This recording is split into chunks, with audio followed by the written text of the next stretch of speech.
जय हिंद दोस्तों। आज हम भारतीय राज्यव्यवस्था के अंतर्गत चैप्टर 29 जनहित याचिका देखेंगे। पब्लिक इंटरेस्ट लिटिगेशन, इसके बारे में हम लोग समझेंगे आज इस टॉपिक में। ये भी हमारा छोटा सा टॉपिक है, बहुत बड़ा नहीं है। इसके बाद हम लोग जितने भी स्टेट से रिलेटेड बातें हैं उसको देखेंगे, वो फिर पूरा इम्पोर्टेंट आएगा। उसमें हम लोग को बहुत अच्छे से याद रखना होगा। ये जो टॉपिक है इसको भी हम लोगों को समझना है। देखिए, हम लोग पिछले दिन हम लोग देखे थे न्यायिक सक्रियता। जो न्यायिक सक्रियता है ना, जस्ट न्यायिक सक्रियता का ही ये प्रभाव है, समझ लो, जनहित याचिका। ठीक है, उससे प्रभावित होकर के ही ये जनहित याचिका आया। जनहित याचिका, ठीक है, इसका क्या अर्थ है? इसका नॉर्मल सा अर्थ बस इतना ही है कि एक जब न्यायालय जब कोई जाता है, एक नॉर्मल स्थिति देखते हैं, जब न्यायालय कौन आदमी जाता है, जब किसी तरीके से उसको कोई किसी भी प्रॉब्लम हुआ हो, ठीक है, उसके साथ कुछ गलत हुआ हो, तो वो व्यक्ति न्यायालय चला जाता है। न्यायालय में फिर उसका उसका जो भी कार्रवाई होता है, जो सही गलत, वो चीज़ें नॉर्मल स्थिति है। ठीक है, लेकिन एक और स्थिति है, ठीक है। एग्जाम्पल के लिए, हमारे देश में या हमारे गांव का व्यक्ति या हमारे शहर का व्यक्ति, कहीं का भी इस तरीके का, अब मान लो एग्जाम्पल के लिए, हमारे ही शहर का कोई एक ऐसा सदस्य है, परिवार है या कोई समूह है जो कि पीड़ित है। कोई व्यक्ति भी अगर वो किसी दबाव से, किसी भी परेशानी से पीड़ित है, उसके ऊपर किसी भी प्रकार से दबाव बना जा रहा है। एग्जाम्पल के लिए जैसे मान के चलो कि बंधुआ मजदूर, ठीक है। तो अगर मुझे कहीं पता चलता है कि यहाँ पे क्या एक बंधुआ मजदूरी कराया जा रहा है, ठीक है, मैं इसमें बिल्कुल भी इन्वॉल्व नहीं हूँ, ठीक है, समझ रहे हैं आप? तो इससे क्या होगा कि ये जो पीआईएल है, इसका क्या मतलब होता है? अगर मैं उस व्यक्ति को देखा कि हाँ ये बंधुआ मजदूर है, इसको जबरदस्ती काम करवाया जा रहा है, तो मैं क्या करूँगा? मैं थर्ड आदमी हूँ, मुझे इससे कोई लेना देना नहीं है। लेकिन मैं क्या करूँगा? मैं जा कर के न्यायालय को ये बता सकता हूँ। ये हाई कोर्ट और सुप्रीम कोर्ट के लिए रहता है, ठीक है, जनहित याचिका जो होता है। तो मैं क्या करूँगा? मैं जा कर के न्यायालय को ये बताऊँगा कि ये जो व्यक्ति है, ये बंधुआ मज़दूर, मतलब एक तरीके से क्या है कि इसके साथ एक तरीके से गलत हो रहा है, ठीक है? तो मैं थर्ड आदमी हूँ।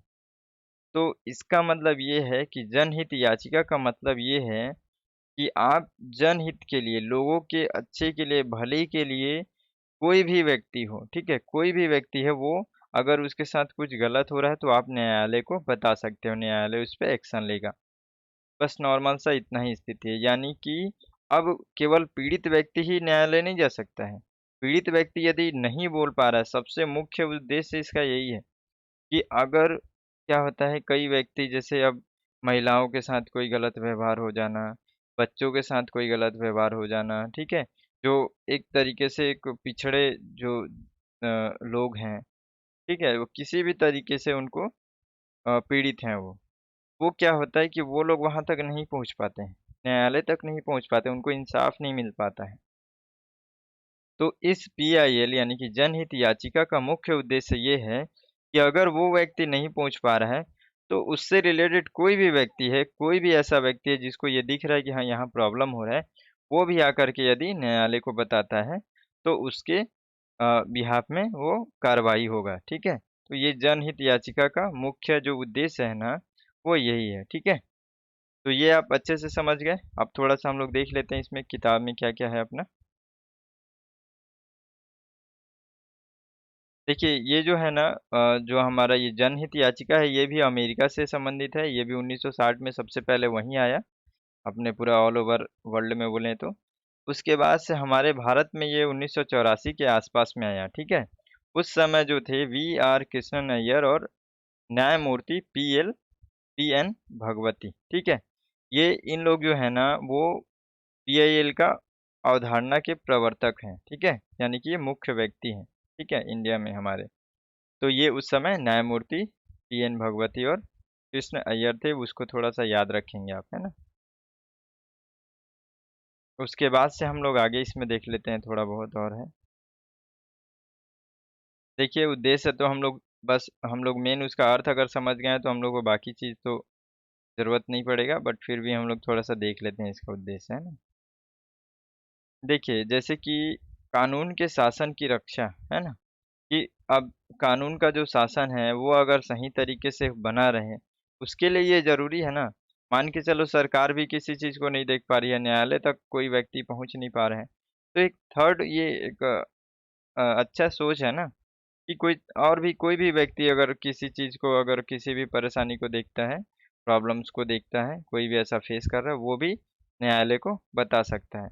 तो उससे क्या होगा एक तरीके से कानून के जो शासन की एक रक्षा एक तरीके से बना रहेगा वो, ठीक है? देखिए अगला इसमें है सामाजिक आर्थिक रूप से कमज़ोर वर्गों की न्याय तक प्रभावी पहुँच बनाना। तो ये भी पीआईएल का उद्देश्य है, ठीक है? उसके बाद से है मौलिक अधिकारों का सार्थक रूप में प्राप्त करना, ठीक है ना?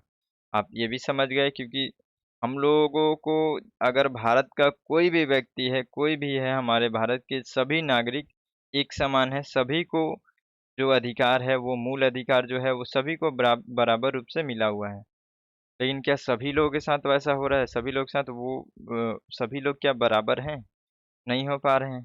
कहीं न कहीं किसी न किसी के मौलिक अधिकारों का हनन हो रहा है।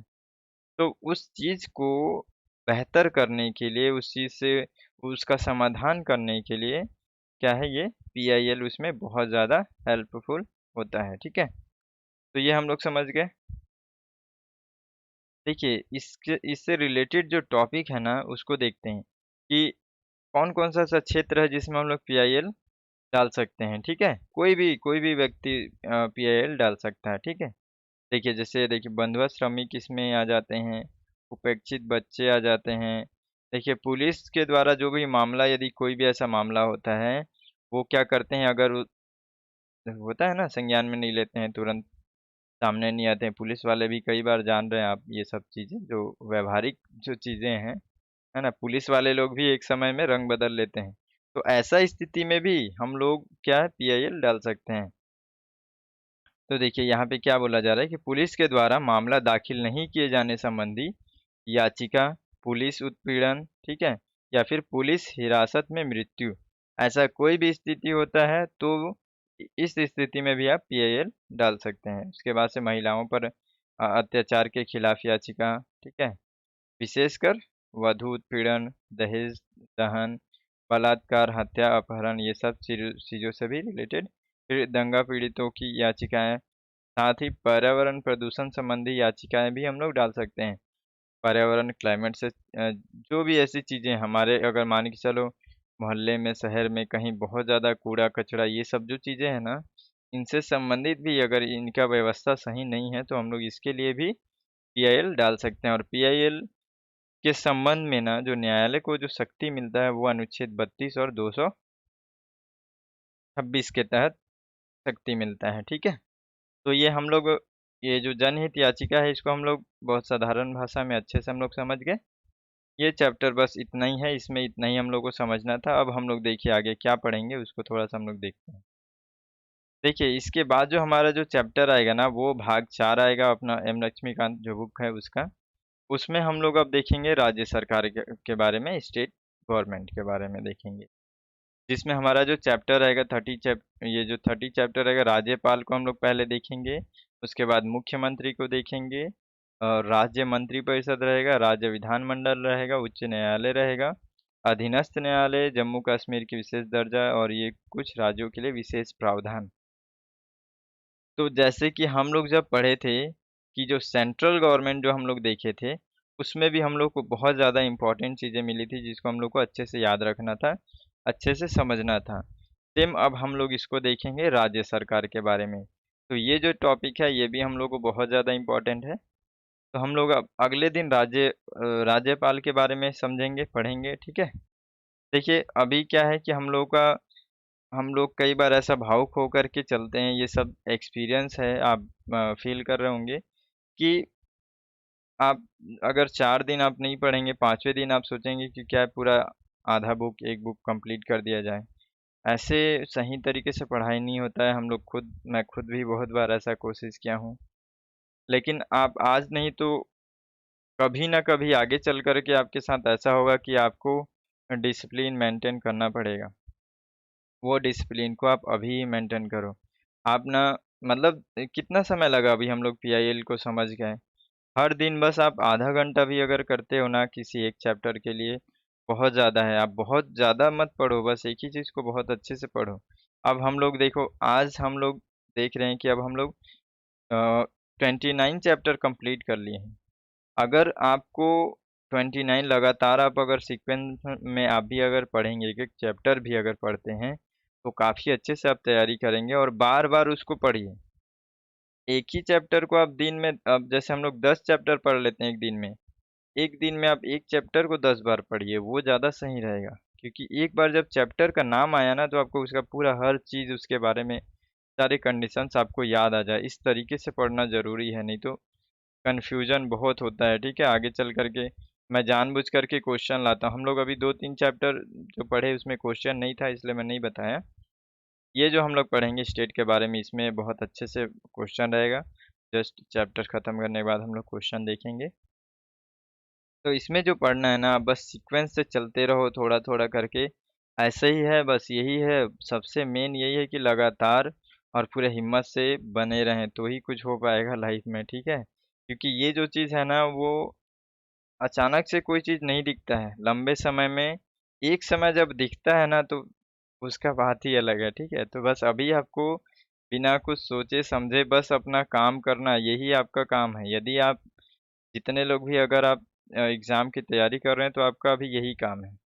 आप बस धीरे-धीरे चलते रहो, इसमें कुछ नहीं दिखता है, लेकिन आपको बस मेहनत करते रहना है, ठीक है? बाद में लोगों को दिखेगा और आपको भी दिखेगा कि आप क्या कर रहे थे।